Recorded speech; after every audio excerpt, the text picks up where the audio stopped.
And doesn't seem to matter what I do. Derby's got me drafting from the 102. 'Cause the guy before me got the 101. That's quite the snipe, 'cause I wanted that pick too. Now I'm number 2. No Josh Allen in my sights. I'm just Smitty, not Ken. Host Brian's drafting from the 110. This just listener league stuff. I just wanted to fill you in.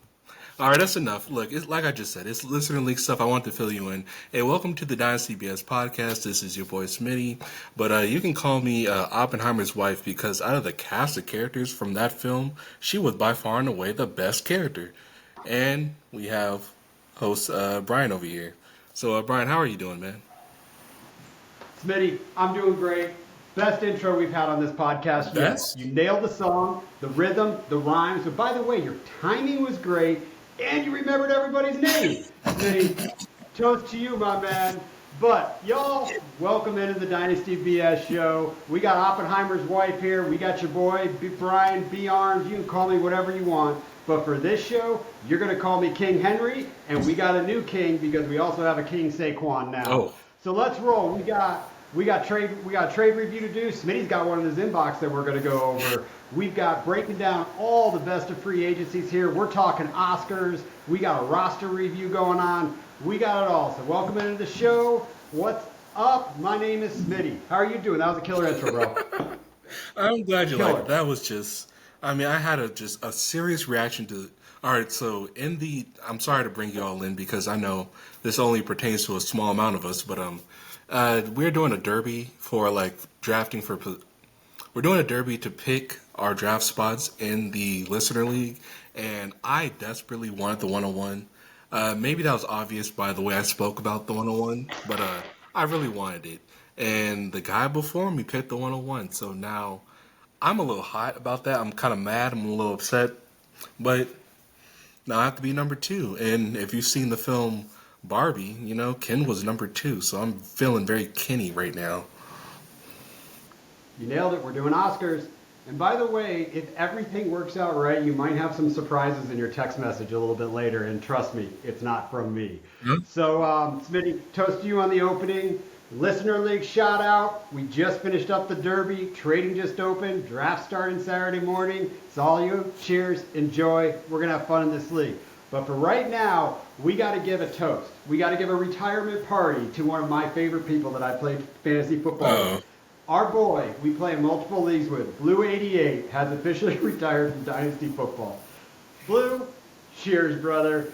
We're going to miss you. You ever want to get back into this league, you ever want to start up bed, hit me up. You'll be my first invite. But we are going to pour it out for you, brother. Cheers to you, Blue 88. Well, it's been fun. Let me talk about Blue 88 real quick. So in 2 different Dynasty leagues, in the very first one, him and I were competing for the 101. We both failed. We both did not get the 101, but we both were trying. It was fun. That was a fun competition. And in a different league, we were also competing to win another league. So it was 2 different approaches, but we were both going for the same goal in 2 different leagues, and we both failed at both. Unfortunately, we both failed at both achievements. We just couldn't pull it off, both sides. So it was fun having that competition with him. And Blue, I can't believe I'm gonna miss you, dog. Honestly, he'll be back. I hope he'll so. Be back. I got a feeling. So I have a secret to tell you, Smitty. I've never admitted this in my life, but one of my favorite things to do in Dynasty Football is play the cat and mouse, the game of chess with another team to get the 101. Oh, so that's your thing. And especially if it's like a max PF where you're unloading your bench, dude. You don't even care who's on your bench because you don't want your bench scoring. It is a killer game to get the 101 sometimes. And, dude, I went at it with this guy in a max PF lineup in one of my other leagues last year. Dude, I got to the point where I had 3 players on my bench because I wanted the 101. It's just the way it was working. I had all the liquidity to go buy later. This dude got me by a half a point, dude. No. I got the 102. You lost it, though? You only had 3 players on your bench? Oh, he checkmated me, dude. Oh, and they're 3 backup quarterbacks, dude. Dude, it was a killer game of cat and mouse, man. We both started at week 3. But it was good, man. Hey, you both start at the same time. That's fun. That's real competition. Oh, we were even DMing the entire year. Like, I'm gonna get you. I'm gonna get this 101, man. I'm literally trading for backup quarterbacks to get draft picks to put a backup quarterback on my Oh, that's roster. heat. It was so That's bad, heat. dude. Okay. And Okay. it was a week I had Joe Flacco on my lineup is what ended up killing me. It was the first week he got signed in Cleveland in the first game he Guess who he played. That's played? how I Guess who he ended up played? losing it. Guess who he played? Rams. There you go. There you Yeah, go. he gave it a shot. He gave it a shot. We had a terrible defense, so sorry. Let's kick right into this, man. You want to talk some free agency? Oh yeah, That's let's what do it. people Let's are do here it. for. Let's do it. Dude, this has been the best. This is my favorite week of the year. Oh, I know, Free right? agency. I love that week that the NFL kicks off. I love when it leads up to the redraft date. Like that's a fun week. But this week, man, we have been talking about wants, wishes. We've been dreaming of landing spots. Our dynasty portfolios fate was determined this week. And what the ever-loving hell? It was a running back week, dude, of all of them. So I threw this out in one of our chats that we're in together, but I was like, you are finally going to get the episode you've always wanted us to do. We're going to talk about running backs for quite some time on this episode. So let's kick it into free agency. So big signings. First off, let's just talk King Henry. And what I like to say is, now that this man's out of New York, it is going to be King Saquon in a Philadelphia offense. But let's talk King Henry. What do you think about King Henry? What do you think about Saquon? I mean, and just the revenge factor of Saquon. Ooh, I can't wait to talk about Saquon. But let's start with Derrick Henry. First off, when we think about Ravens running backs, because I had him in a redraft league, and I was very happy with his production. I think this is a massive upgrade to Gus Edwards. When we think about Gus Edwards, we think about 2 touchdowns per game because he was Mr. Goal Line. Now we have a guy who's like dumb efficient in the red zone, and his role, we can already envision it. It is Mr. Goal Line.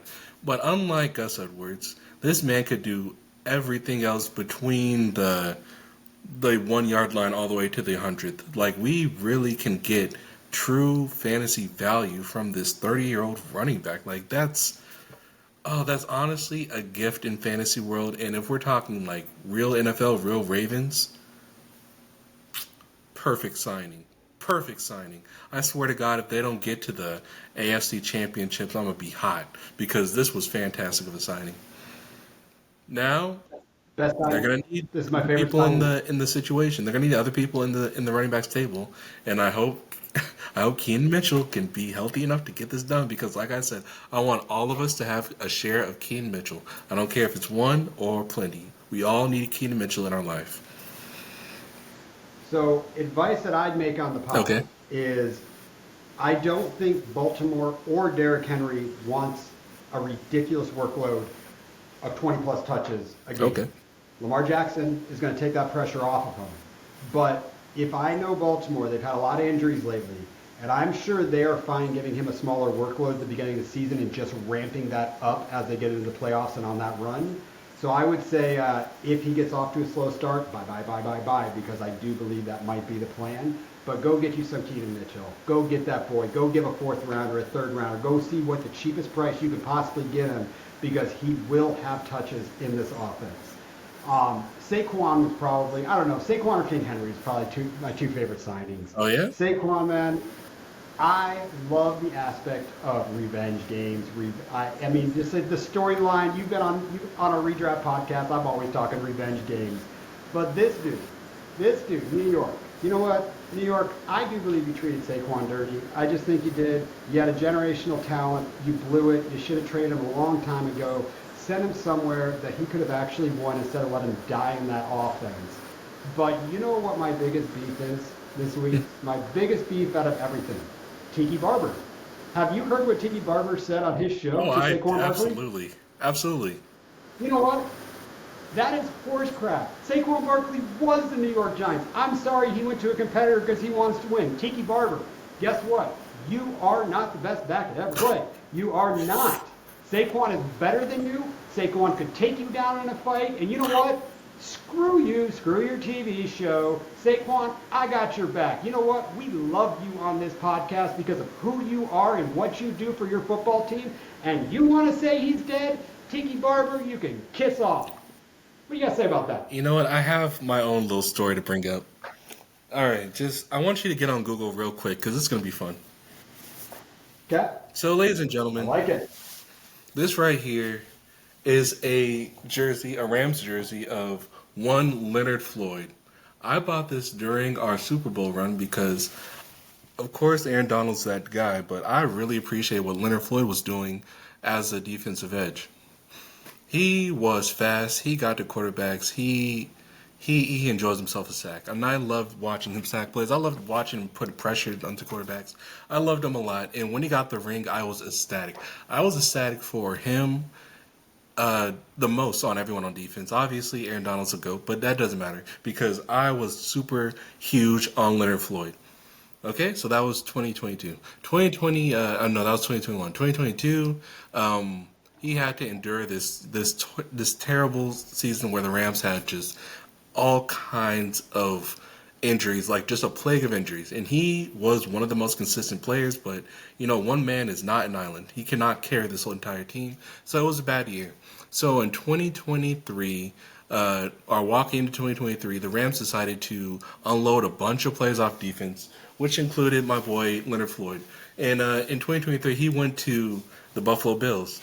And the first game the Buffalo Bills played was against the New York Jets. It was a Monday night game, week 1, very exciting. Leonard Floyd, this guy right here, is the reason that Aaron Rodgers was sacked and he couldn't play anymore. This guy right here neutralized the Jets single-handedly. I mean, I can't say single-handedly, of course, it's all scheme and stuff, but he took Aaron Rodgers out, completely neutralized the Jets as a threat. That was a sorry team after that massive injury, right? Okay, so unfortunately, the Bills put him on a one-year deal in 2023, and now they have a pretty massive cap situation, right?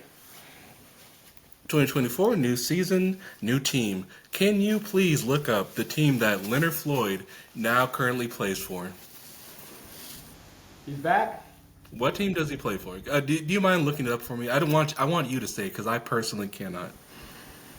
All right, I will look it up. Okay, guys, I'm talking about Leonard Floyd, defensive edge. He's defensive edge. I love this guy, Leonard Floyd. What team does he play for? Just you have to say because I can't. Oh, Say it. Oh, that boy's gonna rock you with a 49ers jersey. He's playing for the 49ers. Are you kidding me? He's playing for the 49ers. I bought the man's jersey. Now he's playing for the 49ers. Are you I have to see this man twice a year. I'm hot. I can't believe that. Like, honestly, the day it happened, I was at work completely inefficient. I was thinking, wow, now I have to see my guy twice a year getting it done against Stafford. I mean, like, I may have cried. Smitty, this is not the first time you've gone off on a rant on Leonard Floyd, and it's not the second time either. Yeah, what, should I just give up on this? I mean, like, ooh. So I'm so glad you looked it up because that added so much. So, hey, as long as he doesn't have a play where Brock Purdy tears his Achilles heel, I'm okay with him playing for the 49ers. Shut the fuck. I really am. So okay, look, I'm gonna be honest though. That man killed me last year with G Willie. But either way, we went off on a really aggressive tangent to open this show. Because I couldn't believe. I mean, look, because I slightly understand how how the Giants fan feel about this Saquon signing. I actually do kind of get it. I understand why Tiki Barber feels the way he does. I actually kind of get it because my dog Leonard Floyd is now playing with the Ops. I don't like it. You understand? And I've seen pictures of him in the uniform. Ooh. I'm sorry. So the only reason I'm mad at Tiki Barber, and there's a difference, is Leonard Floyd was not the heart and soul of the Los Angeles Rams. There was other players involved that were the heart and soul of that team. Okay, that's true. Saquon Barkley was the heart and soul of the city. The friggin' city, dude. Like, how do you diss that man? Either way, let's talk about some other running backs. Let's get on here because we've got We got Josh Jacobs news. We got Tony Pollard news. Okay, yeah. So who do you want to talk Yeah, about let's first? move on. Let's move on to Josh Jacobs. Josh Jacobs has signed a deal with the Green Bay Packers. Now, listen, I want to talk about this a lot because I genuinely, pretty much throughout his entire career, thought Josh Jacobs was a terrible asset to have on your dynasty team. And now with him pretty much straight up replacing Aaron Jones, being a younger version of him, gives me pause. It gives me pause on my How much hate younger train. is he? I haven't even looked at It the makes me difference in want the to age. pull the complete brakes on my hate train. How do you feel about this Josh Jacobs signing to the Green Bay Packers? I like it a lot. I do like it a lot. They've got a quarterback who's young but also exploding in talent. I mean, just incredible touchdown numbers next year. I like the physical running game to get some pressure off of him as Hmm. well. Josh Jacobs is a great blocker. So he brings an element that Aaron Jones can't bring to it, but Aaron Jones also brought an element that Josh Jacobs can't do. And Josh Jacobs can go out and catch passes, don't get me wrong, but he's not an elite pass catcher, take it to the house like Aaron Jones. Um, I, I, I'm impartial to this because I want to see it play out because this does have a really big change on the offense. There's no doubt about that. So I want to see what else they do in free agency. They got to bring a pass catcher in there. Um, Maybe they draft one. I don't know, but dude, I loved Aaron Jones in a Packers jersey with those sunglasses, the That's Rivero. He was razor, the born to be a Packer. chain. Oh man, you know I love the flow of that hair. You know I love that. I don't know. I don't know, man. I was an Aaron Jones guy. I really was. I don't have many dynasty teams anymore, but the I don't know if this helps. I don't know if it hurts. But I do know Josh Jacobs is a dog and could take on a workload. And he's the type of player that you want in the organization. That's the one thing from the Raiders that we've always heard is he's a locker room guy. He does bring a lot to the table. So doesn't hurt, doesn't help, but let's see how it plays out. That's kind of how I am there. Now the Pollard to the Titans, I don't even care. Like from a dynasty portfolio standpoint, I don't own Tony Pollard because I traded him before last season for first rounds across the board. So him going to the Titans, I mean, what does that do for you? I mean, I'll say this. I think he's burned out. I think he's done. The wheels came off. I think Tony Pollard and Tajay Spears is practically the same guy. Just Pollard has more experience. So if anything, maybe there's like a quiet mentorship. But the thing is, like, I'm so in on Pollard this year because of the fact that he's like now like officially healthy. But with that being the case, he's playing the same role as Tajay Spears. Now, also, I have to say this about Tajay Spears. The man has one ACL, so like, how much stock do I want to put into Spears, honestly? So, Tony Pollard will be out of the league before Tajay Spears, and Tajay Spears will be a better running back. okay, this is water bet material. Are you down to do that? Done. Because I Done. one ACL, I don't even like saying that. All right, water bet material. I get it, but Tajay Spears' shelf life is just as short as Pollard's, in my opinion. So I don't know. We're gonna have to water bet that. I like that. I just don't like the fact that they're the same type of guy. But I will say this: if we're talking about because I know the Cowboys, they wanted Pollard back as well. So now they're kind of sitting with Rico Dottle alone, weirdly, which means they're definitely going to draft someone. And if I'm looking at these rookie running backs, the most like Pollard, if that's the game I'm playing, which it is the game I'm playing, Jalen Wright. Jalen Wright is almost exactly like Pollard, but with a little bit more explosiveness. So let's just bank it right now. They're gonna do a simple Pollard replacement in the draft. They're gonna get right, and Rico Dottle can be the big guy. That's just my guess. I'm really pumped for Rico, dude. You know I've been hyping him. You've Yeah, been I'm hyping really him pumped, lately, and I man. like it. I like it because it's so cool to see that he is a big winner in this process so far in the free agency, which is weird. Because I mean, I don't know, but frankly, he was the best back. Oh, it's weird I to say asked it. It you. was I weird to say said, it. I said, could he be the Kyron Williams of this year? I asked you that last week, and I said he could. I even nicknamed him 102 because he's Kyron Light, who's I 204. see it. I see a path. But I see a path. Yeah, I want to talk a little bit more about Pollard. Here's why it's a nothingness, and here's why I actually don't like it Nope. whatsoever from any angle.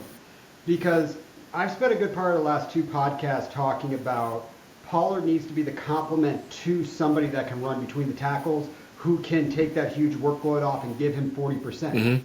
How does Tajay Spears do that? Yeah. Why? How is that? They're like you said, they're both playing the same role, and who's really running in between the tackles? Because Tony Pollard only needs 12 touches and schemed touches to set up plays properly for him, and that's all he needs. So I don't personally like that. I would sell as high as I could on him right now, and someone maybe thinks, hey, Tajay Spears has an ACL issue or no ACL. So I would try to sell Tony Pollard. But I also do want to say, as we get into these running backs, Smitty, for the last 4, 5, 6 weeks, all I've been talking about is going to buy Derrick Henry cheap, going to buy Joe Mixon cheap, going to buy James Conner cheap, and who was the other one? It was Rico, and Mixon. I didn't talk about Zach Moss last week, but I went and bought Zach Moss everywhere the last couple weeks, Did you and I'm very really? proud to What have a him on my weird squad. purchase. Okay, okay, okay. Dude, he was costing a late third rounder in some leagues. I mean, It's yeah, like, all right, just I dude, look wouldn't at pay the that much advantage. for him. Like, I don't even think I would now. We'll dude, the get to it. statistics We'll last get year. to it. If you look at the statistics, you look at missed tackles, you look at a lot of the stuff how they rank running Hmm. backs. Dude, he was in a top 12 running backs in those tiers, and now he's on a friggin' smoking hot offense. So I Okay, we'll like get to it. that. I like We'll get to it. that. Should we just You jump don't to like that? Moss in Should we Cincinnati. just jump to Moss real quick? Yeah, we're on him. Well, I'm ADD in this tonight. hey, okay, look. Zach Moss has signed a deal with the Cincinnati Bengals, which means Joe Mixon is out of there. We'll get to Joe Mixon next, but the fucking fact. I hate this, and I'm gonna tell you why. First off, I love it that they got to spend. 'Cause the Bengals are so clear what they're doing. They don't want to spend for a running back, period. They have been trying to shiest Joe Mixon out of some money for a long time. And Joe Mixon was a top 10, maybe even top 5 running back last year. And just consistently. And they just keep trying to shiest the man out of money. I mean, okay, he may have hit his girl. I don't know if he did or not. But they're using that as leverage, and it works every time. So, first off, I'm happy Joe Mixon get out of that toxic situation. Number two, Zach Moss, like, I mean, I get it. He was cheap for what he pulled off, but I mean, don't we all kind of think that the Bengals are a contender? Like, cause I quietly love the Bengals, right? I'm big on them, and I'm super massive on Joe Burrow. I hate the idea that Zach Moss is his top option at running back. Like, I just don't see. I mean, cause this is a massive downgrade to mix it, in my opinion. But This is a massive upgrade. upgrade. Yeah, I would rather have Zach Moss in Which one of Cincinnati these two? than I would rather have Joe Mixon on the Texans Which one of these squad. two fools stood 100%. upright for the majority of the season? Tell me who stood, and which one spent the least amount of time as a backup in this season? I mean, like, what the fuck? I mean, I don't know. I don't know about upgrade at all. But maybe he can change the narrative this season. Now he's getting a true starting position. I'm starting to see them drafting a Trey Benson. I'm actually seeing that now for the Bengals. And ooh, if that happens, we can jump. But man, I don't see this as an upgrade at all. I mean, you know See, if you don't, that Joe Mixon was he scored like 3 touchdowns in a game. Like that man was him this season. you, do you know how much I go to bed dreaming of running backs at night? Because I know I'm always going to need a running back on my squad, and I'm always looking for touches cheap. And all I'm thinking Oh about are the my Zach god, Mosses of the this world, guy is the the Bengals friggin' Joe GM right Mixons here. of the world. This all he wants is Oh, cheap running backs. Man, get the. All right, actually, I see. here is the water bet. Here's the water bet. Points per game, Mm-hmm. Joe Mm-hmm. Mixon versus Zach Moss, 2024. Okay, are you sure? Because I vastly Yep. prefer Joe Mixon's offense. We do nothing but listen to you talk about how much you love Joe Oh Burrow and God. Jamar Chase. Okay, yeah, That's all we hear you talk about on this podcast, that's a Smitty. And great you're point. going to sit That's a great back and point. say you would prefer Houston's offense? Okay, all right, Okay. that's a great point. Okay. You know what? That'll make this. Yeah. We can do this. We can do this. We're going to water We can bet do this. this. Yep. We're definitely going to water bet this. Check. All right, so let's talk Austin Eckler. Mr. Awesome Eckler. Does him going to the Commanders um, do anything for you from a positive or negative standpoint? And I'd like to ask one more question. Okay, yes. Is he an upgrade to Antonio Gibson? Absolutely. You know, here's the thing. I don't recall Eckler fumbling as much. And that is like You are what correct. hits me in the head. I don't recall Eckler fumbling as much. Do I recall inefficiency from both backs? Yes. But when it comes to the fumbling aspect, and it's so sad that it's just the fumbling, I do see it as an upgrade. Dude, I think Austin Eckler is the type of dude that'll make the rookie running back coming in feel so welcome. I think this is like a great team move. And I don't know. I just know Austin. I don't know personally, but just from the personality he portrays online, I picture Austin Eckler to be a fantastic dude. Like honestly, a great guy. And for him, Loves fantasy football. love fantasy football. He might even like start mentioning like, hey, if you do this, you can get a couple more points in your fantasy squad. And since you're the 101, like you kind of want that. Like I can see, like let's just be honest, Austin Eckler to the Commanders, and and if they jump up to like the 101 or even stay at 102, I think that's a fantastic move fantasy wise. But fantasy wise for the quarterback, maybe not so much for Eckler. What are your thoughts on that? You know, I think where you can draft him, and I think this will be both in a startup dynasty, especially a startup dynasty, or a redraft. I think he's going to be cheap enough that you can take a risk on the fact that you can get the production as you try to build positional advantages outside of the running back position. And he's either going to be on the waiver wire by week 2 or 3, or he's going to be the dude that gets 12 touches and they're good touches, 15 touches, and he turns out he can do something with it. So he's now getting cheap enough in my book that he might end up on a squad. Although I do believe he is done. I think last year the wheels completely. I think he hit the age cliff from a running back, which sucks because I love Austin Eckler. Right? He has been one of my favorite fantasy and real NFL players for a very long time. I love it when he kicked Gordon out. I love everything that dude stood for. We both listen to the Fantasy Footballers podcast. I love him going on there. I love him talking fantasy football. I love he wants to actually win people weeks. So I hope he's got something left, and I think if he does, he's actually going to win some people some leagues because of where you can draft him right now. Um, Gibson to the Patriots does absolutely nothing in my world. Don't care. Gibson's not going to be on my squad, any of my squads. I'm not going to try to go get him. I did have Gibson and Chris Rodriguez in a couple squads, and B Rob on. I had him and B Rob on a couple squads, so I'm kind of glad that got split up. So maybe I'm gonna get some touches, and I'll hold on to those ones. But other than that, could care less. I'll tell you this though, I don't like it for Ramondre at all because they play. This is another quietly. This is another Pollard Spears situation. It's like these two. I mean, honestly, Ramondre can go between tackles and pass catch. I like him a little more in the pass catching range, but he can do both. Stevenson, and for Gibson to like kind of excel in the pass catching, I don't love that. And then plus, did they cut Ezekiel Elliott yet? Like, I really don't actually know about that. Maybe I should look into I the. don't. I think he only had a 1 year He deal. got a I 1 year don't deal. know. I Oh, haven't so heard he's a anything free about it. agent too. Oh, good night.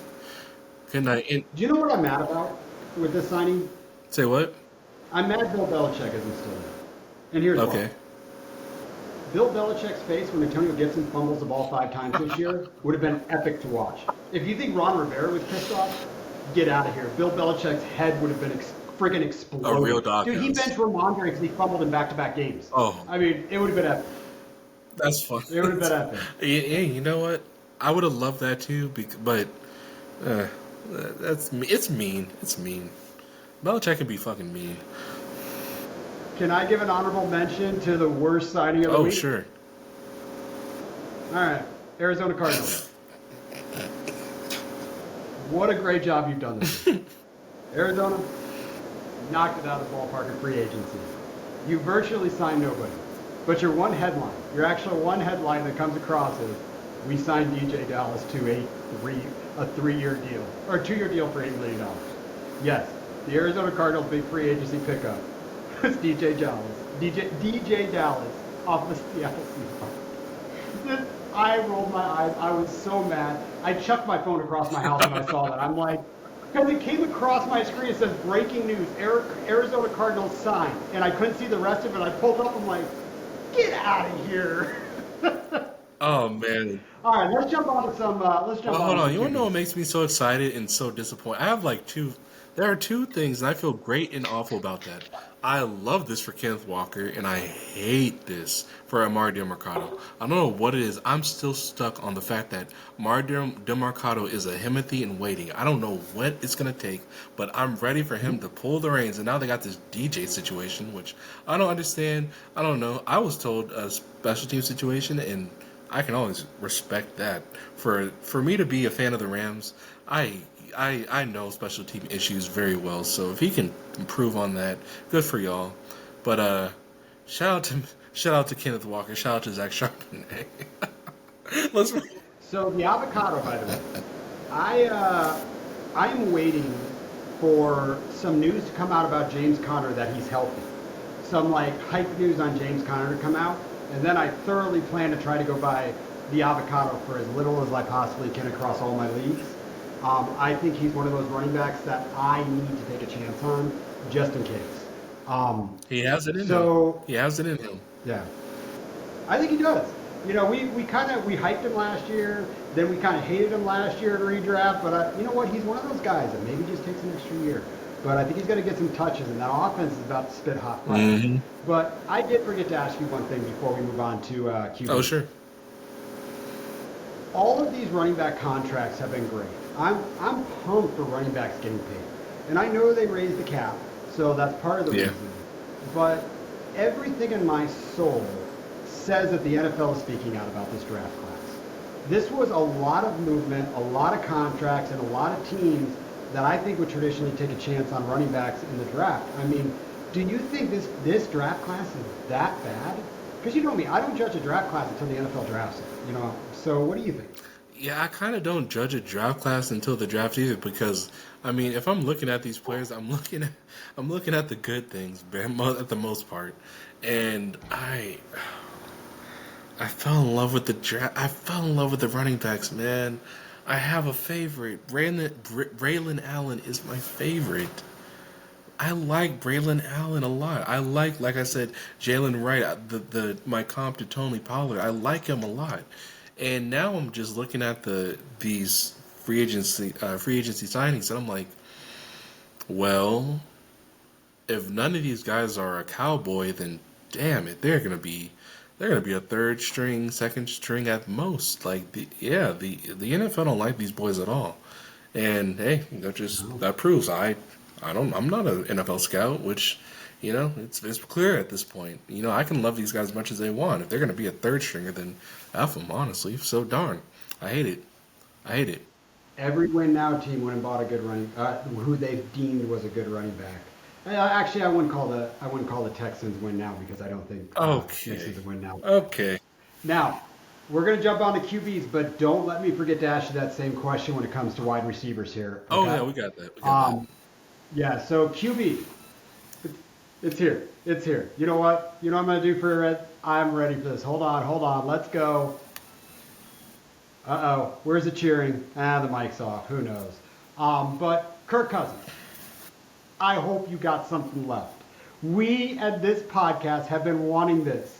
We've been wanting it for so long. This was like oh my God, blew up chat rooms, blew up my phone.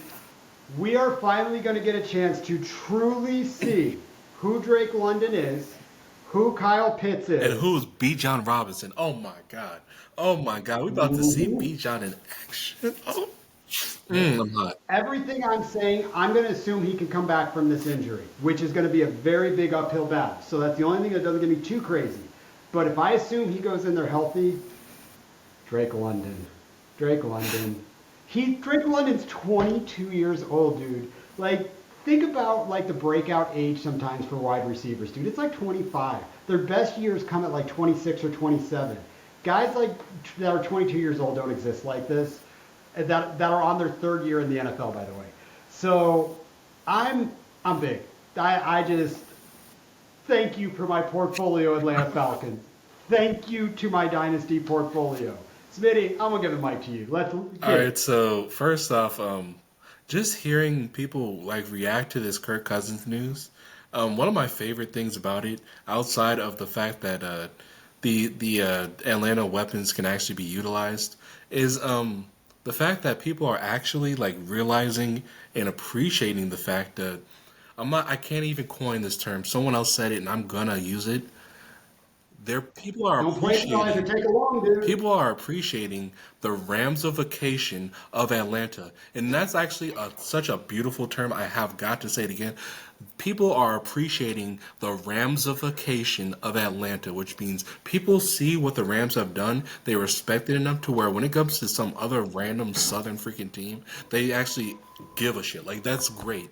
That's fantastic for us to even be respected in that point. So, with that being the case, if you have a Drake London share, congratulations, you have a cornerstone. You do. He's a cornerstone because Kirk Cousins is actually going to use him. I mean, because we're looking at the Vikings now, and we're actually wondering about Justin Jefferson. Like that's so sad to me that we are actually wondering because the Vikings are just a questionable franchise. I can't say any more about them, but this is fantastic. We now have a quarterback that is willing to utilize the best players on this field because, I mean, Mister, you like that? You like that? He likes to use his top players because he likes that. He likes to get the big money that he gets because he uses his best players and they produce. I mean, this is fantastic. I love this. I love this. But you're right. I do have to come down a little bit because the man's not 100% healthy. This is almost exactly like Aaron Rodgers to the Jets last year. You are correct. But here is what this does. Hmm. Okay. I've had a lot of trade offers come in for Drake London this Yeah, year. yeah, yeah. And you know what my response is to everyone? It's always, people are always trying to put freaking running backs in trades for me because they look at my squad like, oh, this dude's gonna want a running back. It's like, nah, dude, it's March. It's I March. don't really care about a running back right now. I will go get my running backs. I have liquidity. I will get them in trades. But here's what this does. Drake London now puts you have a piece that you can tier up to possibly get an elite quarterback. Oh, He's there. He's oh, there. that is an interesting. I didn't see He's this there. coming at all. Because I think when I Yep. think of you, I think that you are happy to use Drake London to get liquidity out of him. That's what I was thinking. That's what I was going to ask you about. Like, who are you willing to tear down for? But you're saying, oh no, he is a tier up piece. And with that being the case, I like Yep. that a lot. I like that a lot. And the reason I'm thinking like that is I've been sitting around for a long time saying it's hard to tear off a Drake London right now because of Arthur Hmm. Smith's that whole crap. I can't use him as a piece of tear up to get something elite on the other side. Now I'm like, I can do that. And so, yeah, I like to tear down. I like to get liquidity, but there's also times and there's pieces that I want. Like, I mean, try taking Jordan Love and Drake London right now and try to go get you Jalen Hurts, try to go get you Patrick Mahomes, try to go get you Josh Allen. Try to go get something like that. I bet people are willing to talk. Maybe you got to work a little bit else in this trade, but people will listen. Okay. They'll listen. Okay. Well, I think with so. my one and only Drake London share, because of course it's one and only because of Arthur Smith. Um, I'm thinking of tearing down because I kind of want the liquidity out of this. So I think, I mean, we're in quarterbacks, right? So we're gonna get to Russell soon. But I think Okay. I'm feeling George Pickens plus a first for Drake London. Okay. Do you think that is something that I can get done tonight? Yep. Yeah, yeah. All right. Well, I'm feeling Yep. that. I'm feeling that. I'll see. I I'll think see you what get that homie done. says. But that's the type of thing I would do. That's not what I would want to do. Okay. Well. That's not who I would want to sell him for. Okay. Well. What's your if you're getting a 2025 first or even Drake 2024? London, Drake Hmm. London, for first round, Jaden Reed, and a running back that is a You throwing know piece, what? like an avocado, like a Mixon. somebody I could get to throw in that might get some touches. So, That's what I'd be looking to do with Drake London if I'm cheering so down. you indeed see Um, him as a cornerstone at this point. yes, Yes. and even if he's not, I believe that there's enough hype right now to get that done. Um, I also might wait because the look Atlanta's going to hype the hell out of Kirk Cousins is healthy. You're going to get this rumbling in the off season. That's when I capitalize. And that's why every single person that sent me a trade, I've said I have other plans for him. Now, there might be something I'll do in the draft as well, but I don't know, dude. But he's a piece now. He's definitely a piece. So, all right, let's get into Baker. Baker stays in Tampa Bay. I, Baker, cheers, man. Yeah. The NFL has done enough kicking you in the ass. It took the Los Angeles Rams and a great coach to get you into a good system. So cheers to your team, Smitty. I love this. I love it for Mike Evans. I wanted Mike Evans to leave, but he stayed. I want him with Baker. This is good for Chris Godwin. This is good for Kate Auden. This is Massive good for Rashad White. White. Yeah. Dude, That offense was good for fantasy football last year. dude, again, word of the day, Ramsification. The Ramsification of Baker Mayfield got it done. I mean, like, I'm gonna be honest. This is deep down in my heart. This is a very mediocre signing. I mean, I think Tampa Bay really should have aimed higher, but whatever. Because someone's gonna buy him. Someone's gonna trade. Someone's gonna go after him. They honestly, Tampa Bay should have aimed higher. But at least for us fantasy managers, we can expect production the similar or the same production from Baker, Godwin, like you said, Mike Evans, and Rashad White. I mean, holy shit. I think the biggest winner, in my opinion, is Rashad White. Like, everything, he gets a dump off daddy. Like, good for him. Good for him. Yeah. No, I love it. I really do. How about Gardner Minshew to the Raiders? That's Do also you think he another one will of be the these. starter? If you Folios are not going to aim for the stars, then whatever. I mean, I'm happy for Adams, frankly. And that's as far as it goes. Yeah. He'll feed Adams. I love your take. I think it's spot on. I was in a Best Ball Dynasty Start 12 draft yesterday. It literally was in the 17th round. I'm looking at my phone. Boom. News comes across with Gardner Minshew. I'm looking at my phone. I'm like, well, shit, I'm going to draft Gardner Minshew in the Hey, the 17th perfect round. situation. You're on the clock, 17th round, so a very late round. You're on the clock, and perfect news came in. God, free Same agency is the draft. best, man. Same draft. Nope. By the 18th round comes around. I draft Zach Moss. Shut up. 10 minutes after I draft Zach Moss, the news hits. Zach Moss to Cincy. I'm like, oh, dude. I was like, this doesn't happen ever. This does not happen. Oh, man, talk about this is the biggest. Hey, this guy right here is the biggest free agency winner. Like, this guy is taking advantage. I love it. Yeah. I love it. All right, let's talk about bitch ass Russ Wilson. I, Any thoughts? yeah, I don't think this is bad at all because we hate Kenny Pickett. Like, I can't stand that motherfucker. I can't stand him. And if I'm being honest, Russell Wilson has very much supported Cortland Sutton's old ass, like he has. And I don't mean to call Cortland Sutton old, but he ain't no Kenny Pickett. So, I mean, he ain't no George Pickens. So, I'm actually, I'm the type of mark that wants George Pickens at this point because I know it's gonna be what do you call it? A quarterback competition between Pickett and Russell. And honestly, half the time, experience wins these things. And I just feel like the Steelers are the culture is really ready to embrace homie because they know what it's like. They get to the playoffs. They just don't get far at all. They get embarrassed, honestly. So they are looking for any type of upgrade. And if your upgrade only costs $1 million, if I was a Steeler fans, I'd be to the absolute moon. This is fantastic. Now, I do understand he is older, and his last couple years has been tragic, but I don't know. Russell Wilson, in a fantasy perspective, has gotten a dynasty team where he was my QB1 by far and away to the fantasy playoffs. So, like, for him to do that in a toxic environment, I'm happy to even have him on a better situation.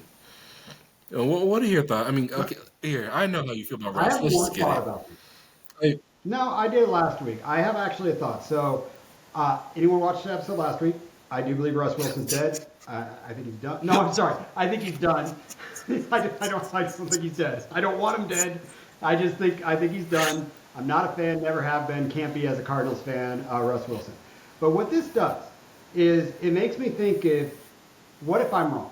Because I'm wrong a lot, all right? I mean, this is fantasy football. We're wrong a lot. There's somebody that this makes me want to go buy. And this is going to come back to bite me in the ass on the listener league draft. I know that people listen to this, but I want to put Calvin Austin on every single team I possibly can right now Whoa. because because think about what Russ Wilson did with Tyler Lockett. Mm-hmm. Mm-hmm. I just see a little bit of the same Mm-hmm. comparison, and nobody thought Tyler Lockett was ever going to be any good until Russ Wilson threw that moon ball. And now that DJ is gone, I either they're going to draft somebody, which they do have a good pick, and then I look like a fool. But I'd like to take a chance on that because I believe you can. He's a cheap option, late draft pick. It's like, you know what? Take a shot, you'll know it right away. So that's my thought on Russ Wilson. But Russ is the reason that I don't tear down Drake London to Pickens in the trade we I talked about see. before is because of my belief Okay. for Russ Wilson. And that's Uh, completely fair. That's completely. I think that's actually a perfect. That's perfect. Yeah. Sam Darnold to the Vikings. Gross. Let's move on. WTF are they doing is my That's answer. Um, just- is he going to be the starter, or are they going to trade up to go get somebody? Because Can I be honest with you? this is bad for JJ. This is bad for JJ and This is bad for the tight end. Oh my Hawkinson. gosh, Yeah. I Hawkinson. mean, but then Hawkinson could be a security blanket, but his issue is health. Um, And you know what? It's funny because I spent all 2023 saying JJ is quarterback proof. Now I have to really see if that's the truth, you know? But no, I think they'll trade up. I just want to know what piece they'll trade up to get him. I mean, to get their top dog quarterback. Maybe they chill with McCarthy, and I want Penix there at this Here's the point. I just thing. want Michael Penix there at this point. Like that's kind of like where I'm circling. I'm like, Michael Penix, please get drafted at number 11. Michael Penix. That's all I want at this point. So here's what scares me about fantasy Mm-hmm. aspect from this one is they do run the Niner system, and if you look at the Niner system, you know you got Ayuk, Debo, and then you got your tight end. Sound a little familiar? Three big pieces over there with Addison and the other ones we just talked about. Mm-hmm. That might make me think they're arrogant enough to start him this year because he did not look bad running Kyle Shanahan's Oh, offense, well, let me remind and it's a you. very quarterback-friendly Let offense. me remind And I'm you. going to hate that. And I'm going to hate this for Dynasty football and redraft. I'm going to hate this if I'm actually right about let, this. That's let me why I'm remind scared. you of Sam Darnold's career in 2023, not even a full year ago. Um, during one of my favorite days of all time, Christmas of 2023, when Sam Darnold Well, Sam Darnold had to step in for the Niners when they played the Ravens, when they got shellacked by the Ravens. The man couldn't pass the 2 yard line. The man just couldn't do it against that defense. Couldn't do it. And that's a starting defense, right? A starting fantastic. He couldn't pass the 2 yard line. The man's inefficient. Now let's go to week 18 of 2023, which happened on the 2024 and 24. It doesn't matter. When he was playing the Rams, this was a battle of the backups because we were both getting ready for the playoffs. This man got pretty much, and if we compare what his stats were to Carson Wentz's stats, I'm surprised they didn't sign Carson Wentz. I'm honestly, Sam Darnold is a garbage signing. I mean, he was one of the top picks in his draft year. I don't give a fuck. This is the man in recent memory has been inefficient. I don't care to see it. I mean, because look, historically the Niners beat the Rams, right? Which is why I cannot stand them. But this was one of those showings where they lost, and this is part of our record. Like we have a W because of Sam Darnold. So thank you, and you're garbage. So good night. That's what scares me. I agree And with you and I even mentioned the every fact point you that just they said. started Trent. Well, that their favorite freaking O lineman. I can't remember his name because I won't. But their favorite O lineman, that big muscle man, Trent Williams. yeah, whoever the hell he is, they started him during that game of backups. They started him to protect Darnold, and he still got embarrassed. I mean, what am I to tell? What am I to even like about Sam Darnold? Honestly, okay, go ahead, Vikings. Y'all are honestly stupid. Go ahead, pay that money to that man. Pay him. Bam! I can't wait to see them. I I'm can't wait to see terrified. them go 0-7. If that's the starting I'm terrified. situation. I'm just terrified of it. So last one here, Mason Rudolph to the Titans today. I cannot talk about the Niners anymore. It's too heated for me. Mason Rudolph, But great backup. Him and Brissett, perfect backups. so is Bananarama is that dude? Is he the starter? Absolutely. Dude, let me talk about the Titans Okay, and how good. like I low key respect them right now. I respect the fact that they're really trying to set things up for their second round quarterback. They're the type of team. See, I need to be like the Titans, right? When you have your situation, it's like with these lemons, can we please make some lemonades? And they're really trying their hardest to make lemonade, and I think they're gonna be like the. This is so early and so cringe, but I'm gonna say it because it was cringe when I said it last year. I think they're gonna be the Texans of last year. I think they're gonna do surprisingly well because they're making the appropriate moves. We can move on, but I think they're making appropriate moves. I respect it. Yeah, let's move on because I like what you said. Somehow I've wound up with a few Will Levis shares and some startup drafts this offseason, and it just feels horrible, dude. It's starting to feel a little bit better, but it feels disgusting. But on that note, if we're talking about the tight ends, let's jump into the wide receivers. So Calvin Ridley signed a 4-year contract with them today. I think, look, I'm down on Calvin Ridley. I've been down on Calvin Ridley, but I mean, this is an upgrade on the offense in which way you slice it, no matter how much he's deteriorated. So I'm going to assume you love this too, Smitty. The only thing I don't like is how damaging this is to the wide receiver market because we're looking at players like T. Higgins who wants a trade, and we're looking at players like I hate to give him sympathy, but we're looking at players like Brandon Ayuk who definitely wants to trade because he knows in his heart his team can't get it done. So he wants to get out. Now the price tag is extremely up. Like Ridley kind of effed up the market with that. Like, are you kidding me? 50 million guaranteed? Are you sick? Like, I really do wish the Titans didn't spend that much money, but they knew that the Patriots had all kinds of money, so if it wasn't gonna be the Patriots, it was they're gonna have to step it up. So I get it. It's just now this f's up the market. T Higgins, I'm sorry, you are officially a Cincinnati Bengal. Just enjoy it. And Brandon Ayuk, who the hell do you think is gonna pay you, homie? I mean, just it's over with. The market's over. Pittman, I'm glad he got. I'm running through the notes. Let's just start there. I'm happy. I'm happy for the options, but Oh, man. this money is a lot. This is crazy pay for a guy who barely got it done. You know, so listen, when Christian Kirk signed with Jaguars, everybody did nothing but talk about how much that contract looked and how ridiculous it Yeah. was. And we look back on that contract now, and it wasn't that expensive. And I think this is going to be the same thing we're going to say about Calvin Ridley. We'll look back in a couple of years and be like, yeah, I guess that really wasn't that much, Hmm. but there haven't been any big contracts going on here. Yeah, you're right. Now, You're right. That's a great point. T. Higgins, you know, I have been wanting T. Higgins to come to the Arizona Cardinals. Oh, I have said this so many times on our podcast, Smitty. I've been texting this to everybody that I know that my dream in this world is for Kyler Murray to have T. Higgins, Marvin Harrison, and Trey McBride to throw the hey, football that's to. a gorgeous And arsenal. That's a gorgeous arsenal. oh, I can't. I mean, it would just be incredible because, look, I think you can go get T. Higgins in a trade. I think you can do that. I think it will cost a second rounder. I think you can I do would that. give up a second I rounder for would, him. You're right. yeah. I mean, I wouldn't care if we gave up the 27th pick in the first round and got a third back in exchange for T. Higgins, and then go draft Marvin, get them both on your team. That way. I don't care. But if we put two beasts of a wide receiver, that would be incredible. But I would feel bad for T. Higgins at that point because Again, the it's two. almost like the same scenario where he plays second fiddle again, where he's just T. He's just He's just T. that was great. Man, that was on fire tonight. Yeah, no, that was good, dude. That one just came easy right there.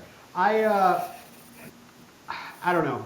I like him in Cincinnati, so I mean I hope he stays there for fantasy too. I mean it's great, but deep inside of me, I'm going to assume, where do you want him to go, or do you think he absolutely will stay Oh in man, Cincinnati? I mean, do the Chiefs have the money? Like, because I'm hurt that the Chiefs can't get Evans, so I want. They won't trade him to the Yeah, Chiefs. it's not They will happening. not trade him to an Oh, AFC that's team. right. They would never do that in They their will absolute not life. do it, dude. Oh man, not even they offer the bag. What if they traded away They that won't do it. corner? I mean, like, come on, the Bengals defense is questionable. Oh man, what if they got Snead out of the deal? Ooh. Dude, they will not trade him to the Chiefs, and they will not trade him to the Bills because that will immediately make them so I much mean, but they better. bought It's not Zach gonna Moss, happen. so what do they give up? Like, who do they care? Like, all right, no, you're right. No, you actually made the perfect point. I just, okay, well, then he has to go to subpar teams, and then, like, we're talking Giants, we're talking Patriots, and we're talking. He mentioned he wants to play with his college quarterback, Trevor Lawrence, so, like, that could actually be a thing. You know what? That's going to be my answer now. I want him to go to the Jaguars. They need to figure that out. That'd be fun. That was fun. That would actually be fun. I would like to see that. That'd be really cool. Or he goes to whoever drafts Caleb Williams. That'd be cool Ooh, too. let that happen. Let that speak on it. That'd be cool. And it could even be an AFC team. I mean, they wouldn't care at that point. They'll trade him to a rookie quarterback Right. if they don't do that. So we talked about Evans. We're happy he's there. Pittman, if you listen to our podcast a few weeks back on the wish list for free agency, that was very high on mine and Smitty's board. So I could not be more ecstatic. And again, on that podcast, I talk about, because I do have Michael Pittman shares, but I have started getting a lot of Josh Downs shares last year. And that boy needs Mike Pittman on the other side. And it's good for AR5. He's one of my most rostered Yeah, players. So good for you're, you. you're good with that, Smitty? Good for you. That's one hell of a player to have a lot of. I mean, man, I'm sitting around distraught. I can't believe I traded him away to you. God. Would you rather have Jordan Love or Aaron from AR5? my You'd long shot. rather. I'm telling you, like, the thing, I'll never forget this. He evaded Aaron Donald. Aaron Donald was really about to tackle him. He said, no, sir. And, like, that really. Do you want to reverse that Say trade? what? I'll reverse the exact trade if you want. I'll tell you But I why need you to we remember can't. what the trade I'll is. tell you why we can't. It's because I traded away. I traded away the first round he gave me.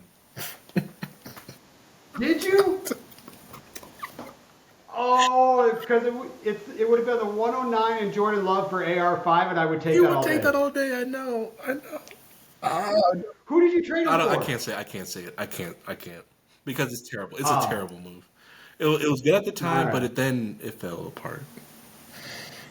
So the most undercover trade or signing, I think, in the wide receiver Hmm. category, Noah Brown re-signed with the Texans. Ooh. I really like that, and it's killing all my Xavier Hutchinsons and John Mechie's that I'm trying to get in the 30th round of drafts. But I think that's low key awesome. But the other one that I think will help people that really got burned last year was a trade Deontay Johnson to the Panthers. I think that's the perfect fit for that little guy. And when I say little guy, I mean they're both little guys, You meant dude. that with You your get heart. DJ, you get little 5'2" Bryce out there. But you know what? What DJ's great at is Hold on, that those was quick. disrespectful. Hold on, I have to get his height because that was actually rude. Bryce, yeah, I can't even believe I'm saying this out loud. All right, and I have to tell. Bryce Young is 5'10". God, you said 5'2". That was so rude. You know, the dude's Well, just an yeah. Have inch you ever shorter than actually me, seen him by on the a way. football field when you're around people that are 400 pounds on the offensive line? It makes you look really tiny. It's Facts. like when That's Kyler facts. Murray wears the all when Kyler Murray wears the all reds, he looks like, dude. He looks like a very very small Dude, man, I dude. saw homie on the. I saw him. Thanks to you, I had some pretty amazing tickets to the latest Cardinals Rams game. I saw homie. You mean when you wore the Cardinals jersey? I saw homie standing next to his teammates, and I was like, "Eesh, that's a short man." But I still have a Oh, lot of dude. faith in him in 2024. But man, you're right. You're right. Compared to his homies, he is. I get it. 5'2", just really insulting. I don't even know too many girls that But big. for a young quarterback that really looked bad last year, look at Carolina did him no favors in what they gave him last year. So I think this will help him get into an NFL system a little bit better. They're going to add another wide receiver somewhere. And I think this is really good for Bryce. I think that's a perfect guy. Look, he's not going to be throwing 70-yard touchdowns to him. It's not Justin Jefferson. But DJ's a good work. He's a good NFL wide receiver and perfect for young for a young And QB. can I be honest? Um, I don't know what yeah, the Panthers pick situations are. I know they don't have a first, haha. And I for a while. damn. And I don't know what their team needs are, but this wide receiver class is so stacked they can get a mid receiver in this class and be all right. Like, and then oh my god, the running backs since they're being pushed so low, they can replace Chuba Hubbard with the quickness. I don't know. I'm quietly excited to see what the Panthers do in this draft. Yeah, Callahan's the man. he's a bridge wide receiver. Yeah, The NFL says bridge QB too much. He's a bridge wide receiver to help your quarterback until you can get some real young, good talent I around love it. him. Gabe the Bay goes to the Jags. Does that increase his value? Does it not? I don't think it increases his value. His value was already plummeting, but I mean, the dude had Josh Allen and couldn't be consistent with him, and we're down on Trevor Lawrence, so I don't like it. Yeah, I don't have any positive. I'm not saying this is bad, but I don't. Very lukewarm signing. Honestly, I don't. Yep. It's a wait and see for me. Gabe Davis is a perfect example of process Uh huh. trading because you could have process trade him last year big time, and or beginning of the season, and that's I did it in a few leagues, kept him in a couple, and I really wish I just process traded him across the portfolio. All right, tight ends. There's really only one thing I want to talk about, and I want to talk about the doctor. I want to talk about Dalton Schultz. Um, Dude, sign a 3-year deal. I'm so glad you did that. You know what? Dallas should have kept you, but they got Fergie over there now. We'll see what the shoemaker can do. But I love this with CJ Stroud. It solidifies him into the rankings that we want to talk about top 10. Welcome in Dalton Schultz. I wasn't going to put him there until he signed that contract with the same QB. This, I'm very happy for the Dude, man. And the organization and for CJ Stroud. one of the greatest things about for fantasy players, one of the greatest things ever is when a situation appears to stay the same as last year. Because oh man, we can just transfer all that data. We're great.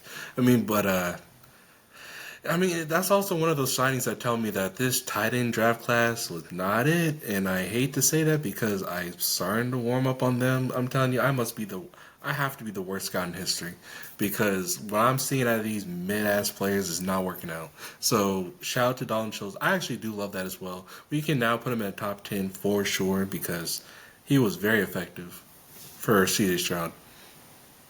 Love it. It's incredible. All the other tight ends are just mediocre signings of the league. 100%. Um, let's see. Oh, question on the wide receivers. Mm-hmm. So the lack of wide receivers moving is startling. I know some are moving, but those trades out there that talk about Brandon Ayuk and some of these other ones, I think that speaks also to the wide receivers coming out of this class. Dude, there is nobody you can't find. I mean, I'm talking about Carolina going to get a guy like Devontae Walker possibly in the They can second pull it round. Like off. that dude ran a 4.36. He's 6'3". Looks like he can move. Hey. So I think the NFL speaking about this draft class, it's QBs and it is wide receivers. Oh, wide receivers are plenty. I mean, I hate talking about this wide receiver class because I just think about all the first rounders I effed off. Oh man, sorry. I just just this wide receiver class is it, and I cannot wait to see how they do. And honestly, there's so many of them to where some of these ones that we like a lot. This is not the best time. Like this is not the best time to really put your like a Ladd McConkey. We can't really fall in love with Ladd McConkey because he might honestly it's just such an abundance. He might fall to a team that really might have him second fiddle, like to a dog. So, this is one of the scary things about such a massive class of straight up dog wide receivers. But let's just I don't know, let's be careful, but also be excited at the same time. And you should. Smitty, you want to do an inbox offer? Oh yeah. So yeah, I received an offer in a league that we both love. Just a little bit of context here. Um, this was a roster we talked about last week.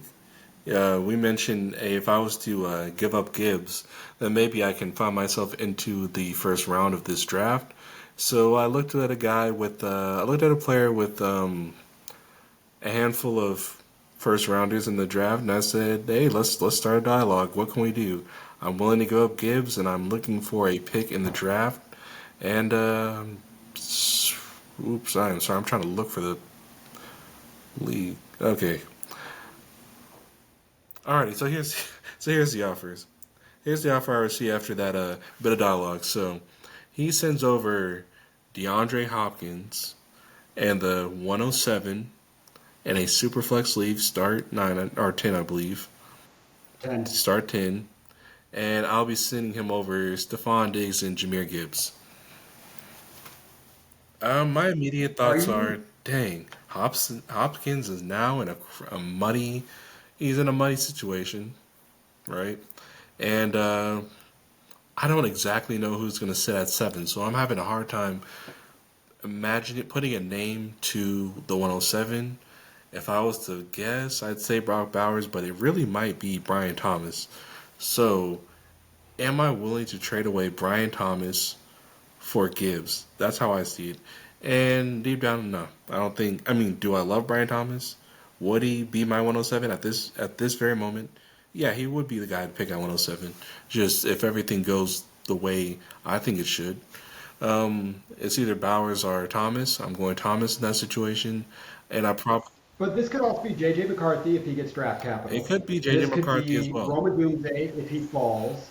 This could be if a quarterback falls. I mean, you like, dude, 107 is a really good draft spot right I'm just now. saying, But the full trade is DeAndre Hopkins and the 107 for Stephon Diggs and Jameer right? Gibbs, right?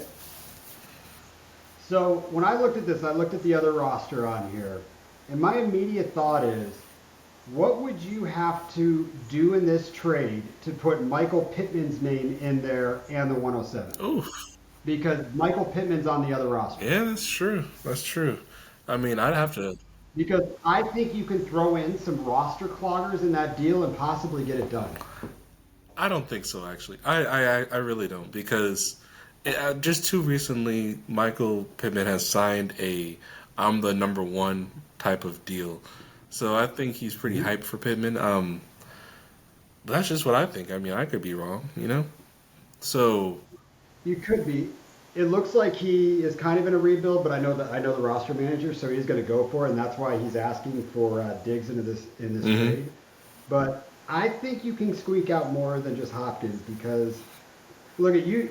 When I read your roster, you know we've got your there we go. You've got Matthew Stafford, Jameer Gibbs, Raheem Mostert, Chris Olave, Keenan Allen, Demario Douglas. We got Chig, Cortland Sutton, Christian Watson, Jordan Love. You've got Carr. You got Tony Pollard, Pacheco. Um, pretty much a bunch of mid all around the everyone board. else who's kind of roster cloggers on here, man. But dude, maybe you can send Matthew Stafford, or maybe I don't know. I would try to find a way to get Michael Pittman in this trade, dude. I mean, yeah, that would be exciting. It's just I'd have to give up something, and it's like, what do I even have to give up, right? And Jameer Gibbs is the most attractive piece I own next to Olave, but if Olave is too. So I'm going to pull up the other team here. Um, ugh. Yeah, you're going to have to give up a little bit more. He's in a full rebuild right now, dude. I mean, it's a full rebuild, but he's got some early draft capital. He's got I think the 101, the 103. He's got some things in Yeah, that's there. gonna be a tough But situation. I don't want Hopkins in a trade. I mean, you got to get him off that and try to get somebody else in there because then I do like your pivot.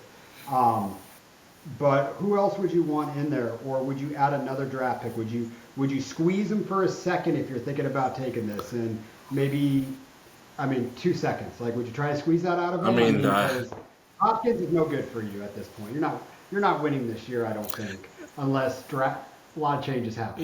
yeah, no, exactly. Um, I don't know. I mean, I know for a fact he doesn't have it to any seconds actually. So it's I don't know. It's like how can I help someone trying to rebuild? And that's just a question I have to sleep with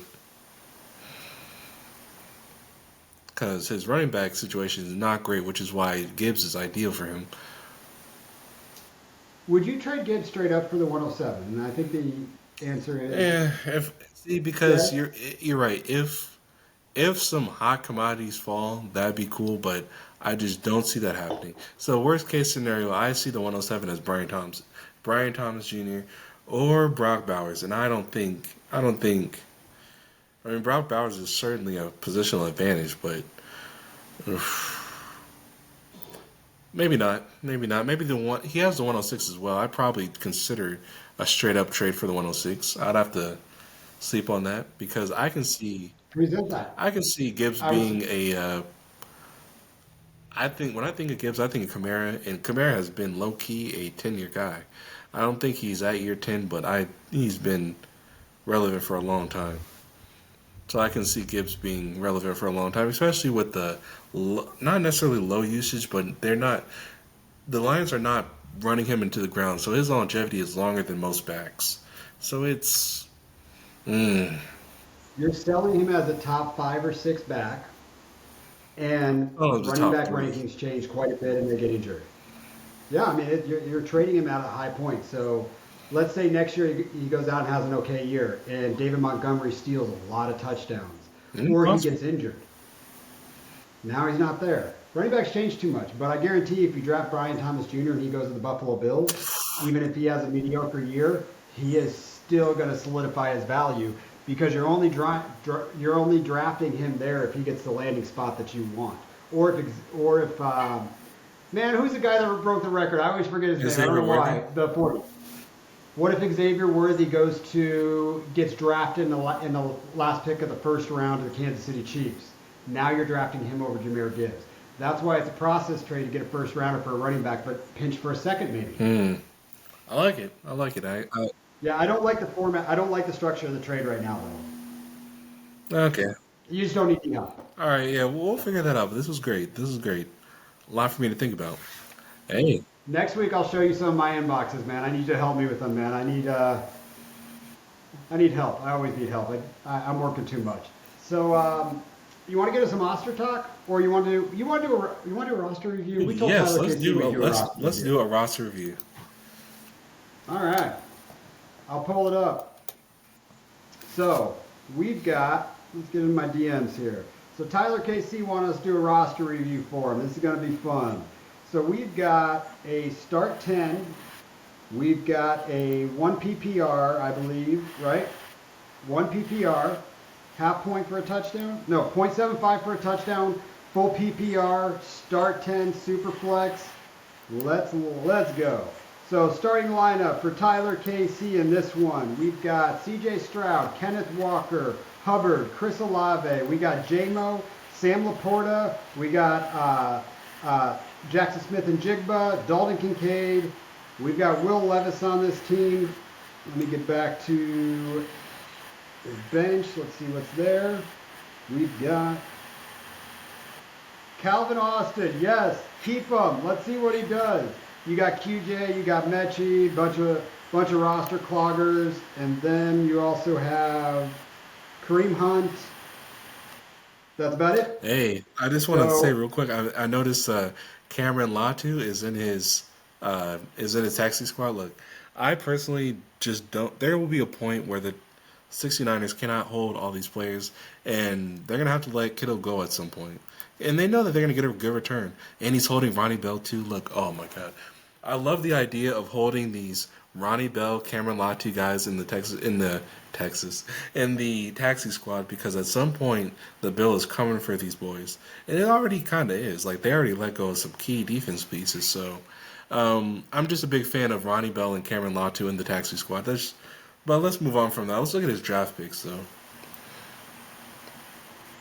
So he's got the 101, Mhm. he's got the 103, sorry, 101, 102, and then he's got a 401, and then he's got three 2025 fifths and one 2025 second. So first off, I know how Tyler Casey has told us a few times that he usually does a punt the first year approach, which is exactly what it looks Mhm. like. He needs help at quarterback. He's got C.J. Stroud, he's got Will Levis, and then he's got just backups. Doesn't matter. So Caleb Williams does look very attractive there at the 101. Um, I think this team's young enough that you take a chance on Caleb Williams. He's a generational talent. Because if he is, we've already seen CJ Stroud might be. That would solidify that in the start 10 for me. He's got Sam Laporta. He's got some decent wide receivers in Olave and in Jigba. He let us know that he was thinking about drafting Marv in the 102 or trading back to the 104 and grabbing either the second or the third wide receiver off of there and grabbing some capital as well. Do you trade the 102 on this team to the 104 if you can? And let's say to do that, they kick you a second and maybe something else. I don't think you're going to get a first for that move, possibly. But would you do it? Can I be honest? Okay, you said a second. You said the 104 in a second. I'm just starting somewhere, Smitty. Okay, no, and I'm gonna tell you why I love that because Kenneth Walker. If y'all don't remember, this is the guy that traded away Brees Hall, Brees the Beast, for Kenneth Walker and the 102. So that's how he has it. This is what I had to come to him directly and ask for this roster because I was excited to find out. Chuba Hubbard, I like him for now, but I think he is going to potentially get screwed when these rookies come in. So a second rounder, you can use that as a rookie running back, and you can use it as whoever the hell the Cowboys get. Like, because the Cowboys, they had a sorry free agency, so they're gonna get the top dog. I can just feel it, and that's gonna be a nice compliment as your second running back to Kenneth Walker, who I already absolutely love, and he doesn't have to deal with DJ Dallas ever. Yeah, I would. I mean, God, Marv would be so nice on this team, but like, you can get Marv. You can even get like maybe even a Garrett Wilson just to kick out the Wandales of this, like, because this is the start 10, I believe. I mean, Let's start 10. he has a big roster, like he has a big starting lineup to fill up, and it's practically stacked until with a couple players I don't love, and he can genuinely with that 102 replace them with Himothy's. So my idea would be to break down that 102. I mean, sucks you can't have Marv, but you already have a handful of dogs. I mean, plus you have Laporta and Kincaid. Jesus. So my idea would be to break down that 102 if you can, and if you don't get what you want, then just draft Marv. And then in Marv's value is going to keep going up because he's truly the Himothy of receivers. So that's my plan there. What do you think? You know, I like the approach. Hmm. I actually so something sick inside me wants to do something else with this team because it's not my team and you get my honest opinion, but I Okay. would maybe think about this. But um, look, it doesn't matter if you take second place in a league. Sometimes you got to take a little bit of Uh, risk, and I think possibly an appropriate risk is to be trading the 101 in this league because I think you can get more for the 101 just because everybody needs a quarterback. But let's say you trade that 101 back into the 104 or 105 ish, and you get a pretty damn good haul. Then we can add Marv, possibly Jaden Daniels or Drake May, or one of the other elite wide receivers in there. And then I'm going to say, you know what? I have a wide receiver advantage. I have a tight end advantage on this team. I've got 3 first rounders to go buy what I need next year, in if the middle of anything, the yeah. season. But I can always figure out 3 first rounders and CJ Stroud to get 2 good quarterbacks on this squad too if it absolutely fails.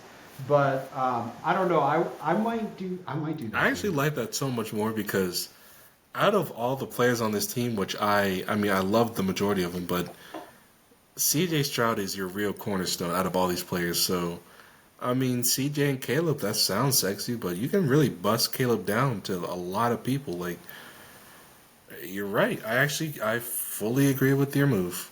I actually. Or can you tear up from Will Levis? I mean, Can you take Chris Olave and Will Levis and go get him and go get a quarterback that can score for you, and then you can put 2 elite wide receivers in the draft on here. if I'm being honest, I kind of love the idea of Will Levis as a third QB, but like, yeah. If you can tear from Will Levis, do it. But I don't know. I'm like I said It's earlier, gonna be it's hard like I to. love the fact, dude. The Titans have like the seventh pick. I think like that's going to be a top offensive lineman. Like that's They win offensive line for 2 years in a row. Like that quietly does a stupid amount for your team, like for your offense. Like I just I'm kind of So if you excited. drop back from the 101 to like the 104, 105, 106 Hmm. range, I think you have the possibility of building a behemoth of Yeah, a yeah, team. yeah.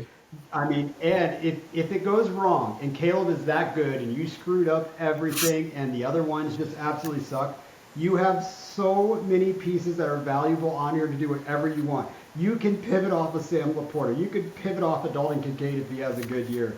There's a lot of room to work around here and liquidity. You know what I like about this Uh huh. squad?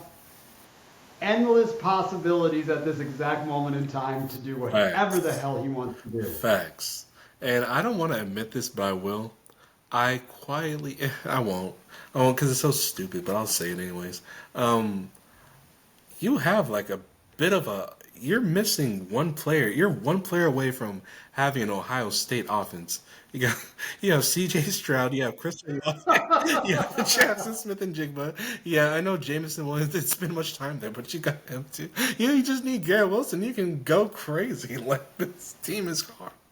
All right, but yeah, that's Dude, you got to put Marv on this team. You have to. you It's you have to put sold. Marv, and Done. you You have to put also, Marv on this if you team. can find a way to get Garrett. I mean, just this is so silly, honestly. But if you could find a way, I mean, get Dalton Kincaid the hell out of here. Honestly, get Laporta the hell out of here.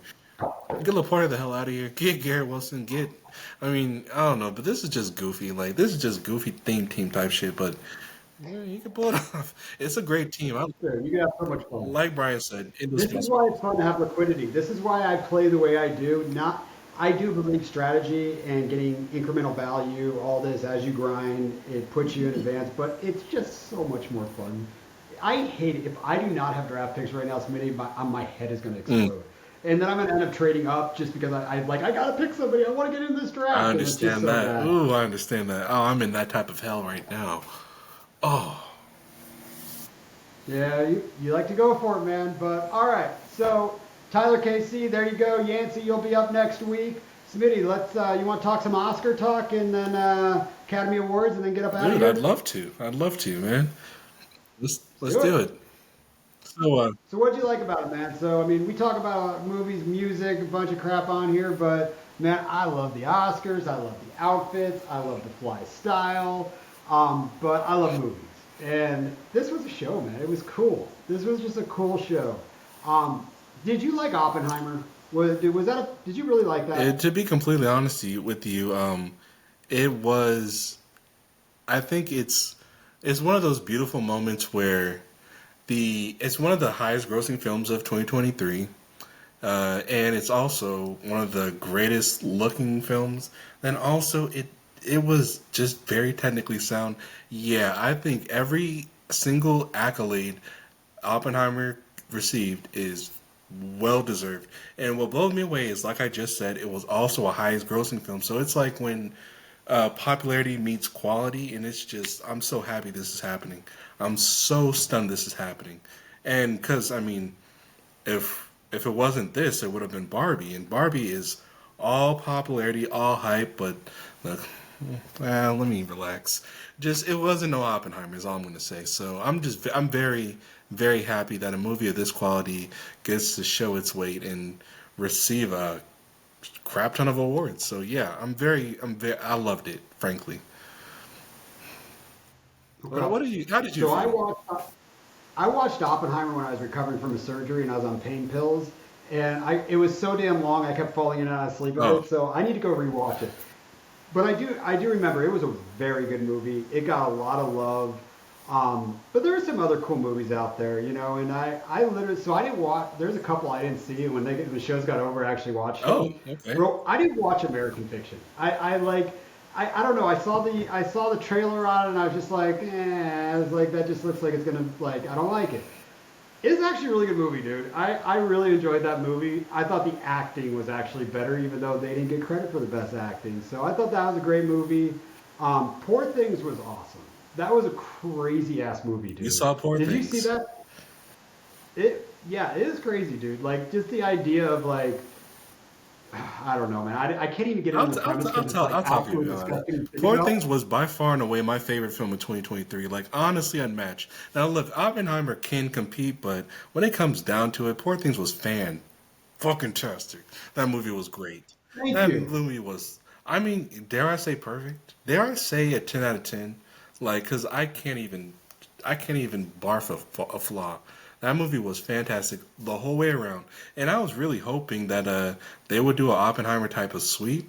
I'm glad it racked up a handful of awards, but it didn't get the big Yeah. ones, and I'm weirdly okay with that. They got Emma Stone got Best Actress, And that dude. was honestly, let me be honest. The Battle of the Stones was very interesting to me because it told me a lot about how this world thinks. Ladies and gentlemen, the two frontrunners for Best Actress was Lily Gladstone, who played a character in The Kills of the Flower Moon, and Emma Stone, who played Bella Baxter in Poor Things. Notice how I remembered the name of one of them and did not remember the name of the other. Unfortunate, Yep. unfortunate, because that's because the performance was doing that much. So during all the awards circuit, there were, there's like a million different award shows, and the competition was, I mean, obviously five nominees, but the competition was Lily Gladstone or Emma Stone, and there were in some major places, Lily Gladstone won the award, and I was like, guys, the lady was sick the whole movie. What are we doing? All she did was flirt and get sick. Dude, Meanwhile, it was outrageous. outrageous. I mean, you gotta have a little bit of a stomach to watch this movie in some spots. But I love it. Emma Stone. So Emma Stone's a hometown girl for me Uh up here, oh, man. She went to high school right up the road from where I get live, out of man. So here. she's a Scottsdale Phoenix girl. So she's a legend out here, and I think she's amazing. But that is what I actually probably would have said. I'm so glad you agree with that. That was probably the best movie of the No year. question. There was a couple others that I just heard were incredible. Two of them I can't watch because I just cannot watch a movie if I have to read subtitles that's not in Sure. English. So the Zone of Interest, I wish this was in English because this sounds Okay. incredible. Well, I can tell you about it real It's quick. I like to can call it the you lack of interest. Move on. Yeah. really? No offense to the Yeah. Jews. No So offense to them at all. It's just that movie was not it. All right, listen. so the trailer looked a little crazy. The trailer was basically So a Nazi family. The end. And there was nothing special yeah, about and them. he They were like had just a top flower notch. garden and everything. They were just top notch Yeah. Nazis. I'm sorry. Just they could have done better. What about Anatomy of a Fall? Did you I watch did. that? I've Because I seen it a tried couple and times. then tapped Now, with I'll some tell you, one of my favorite subtitles. things about Anatomy of a Fall is during the so the film's about a husband suddenly dying, and there's a whole trial wondering if the wife did it, right? During the murder scene, an instrumental to 50 Cent's PIMP was playing during his death. So every time I think of that movie, I just think about the little "I don't know what you heard about me, but you can't get a dollar out of me." Like, and it's such, and that's what I want to Dude, tell you about Anatomy of a Fall. Anatomy of a Fall is low key a comedy that just points at a lot of things. So it's like it's socially charged, but it's comedic. So if you think it's some drama, it is, but it's also very funny.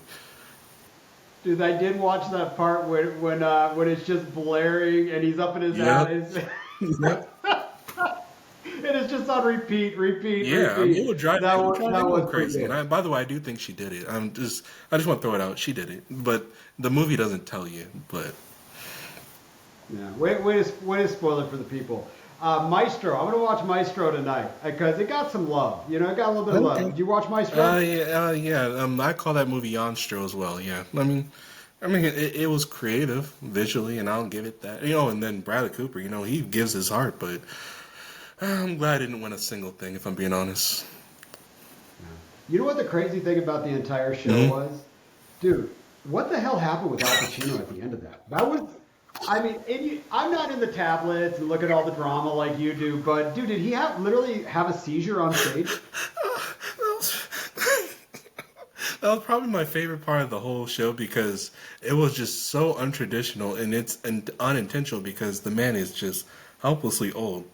So traditionally, when it comes to announcing the Best Picture winner, you have to dramatically announce all the 10 nominees because all these movies have to get like a fighting chance. This man got the card. He said, "Hey, I'm here to not tell you guys who won Best Picture. My eyes see Oppenheimer, and it's like, what, bro? You okay? Cool. Oppenheimer won. It's like, okay, great, but like, that's not how you do it. I want to at least hear the word "poor things." Like, come on, don't do that to me. Dude, and they announced all the movies and best actors and everything. And Nick Cage up there. Of course, Nick Cage would put the contact in his eye and go at it. Of course, Nick Cage would do that. Arnold Schwarzenegger calling out Oh, Batman, absolutely, dude. That was the funniest part of the whole show.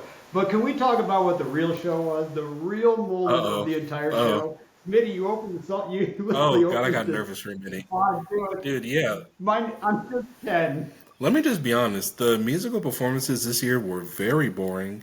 Even the Billie Eilish bit, who she won, congrats for her. The Oscars best song is officially the Billie Eilish Awards. But getting to it, yes, My Name is Ken. That performance was an actual performance. That was actually fun. We got to see a actor we love actually sing up there, get up there. Maybe it was a little more Pretty karaoke than good. anything, but we like that. And he got to strut around his castmates and then just really do the whole performance like the film. I mean, like if you've seen the film Barbie, this Dude, will holding be. hands with the cameraman. Yep, he brought the cameraman on stage. It was a real freaking performance. And to end it all with a guitar solo from Sting, I mean, not Sting, Slash, what the fuck? Flash. I said Sting. Slash. That's what it was for me. The That I ending. mean, just how could you not love it? And honestly, I kind of do hope that that encourages people, particularly men, to watch the movie because that was, in my opinion, the best part of the film was that song and dance in the movie. So I'm glad they were able to recreate that for the Academy Awards, and it was the best moment. Because of it, I told my wife we're watching Barbie this weekend, and she laughed at me. I said, "No, we're watching Barbie Oh, this really? You have to weekend." convince her, huh? I got to convince her a little bit. She's not She's into not that into it. She stuff, but said, "Don't you?" That's a funny scene, Brian. I'm imagining a really funny scene out of that. That's funny. I think Ryan Gosling is low key the funniest actor in Hollywood. So, did you ever see the movie? I think it's the other guys that he did with, Russell Crowe, dude. yeah. His character in there, I still to this day when I watch that laugh my ass off like it's Super Troopers or it's like I've never seen the movie before. He's hilarious, man. I love that guy. Dude, he does have some low key comedic chops. Like he's actually kind of great at that. Yeah, you're right. And then and I want more. I want more funny Gosling. Now that you mention it. Me too. So before we get out of here, anything they get wrong you want to correct other than Best Picture? Anything that you didn't like I out mean, there? I mean they did a fine job. I guess I mean just to give a little Poor Things a couple more praise. I wish that Poor Things won cinematography. I thought that was far more than deserved. But I get it. I completely understand why they chose Oppenheimer. That movie is, I do swear to God, that movie is fantastic. I do understand why it was hyped up. And then also, score. They gave it to Oppenheimer. Oppenheimer had a really gorgeous, really dramatic score. But what Poor Things did musically, I think was, I don't know. I'm not gonna get into it. Just listen to Poor Things score. You're actually gonna have a reaction. Like, and it's not. So here's what I'm waiting for in life. Mhm. I'm glad you brought up the score because Tom York is doing the score for that Yep. Italian movie that I told you.